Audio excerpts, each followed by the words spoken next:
लागेन र गाइस हेर्दै खाम लाग्दो। हेलो एभ्रिवान, नमस्ते, स्वागत छ हजुरलाई मेरो अर्को एउटा रेसिपी भिडियोमा।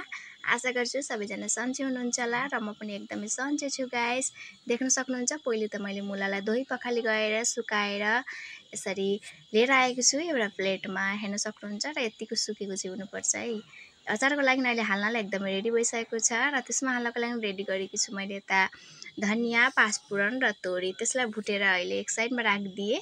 त्यसको बादमा यसमा एड गर्दैछु म बेसार। हेर्न सक्नुहुन्छ र अघि भुटेको मसला पनि सेलाइसकेको छ र अब यसमा मिक्सरमा हालेर ग्राइन्ड गर्नेछु र यतिको ग्राइन्ड गरेको बादमा अब म अघि राखेको मुलामा एड गर्दैछु। हेर्न सक्नुहुन्छ र मैले तेल गरम हुनलाई पनि दिएको छु, तर गरम गरेको तेलको भिडियो चाहिँ बनाउन सकिनँ छु। हेर्न सक्नुहुन्छ र त्यसमा एड गर्दैछु अहिले तेल। हेर्न सक्नुहुन्छ त्यसको बादमा अहिले मैले एड गरेँ चिल्ली पाउडर, खुर्सानीको धुलो।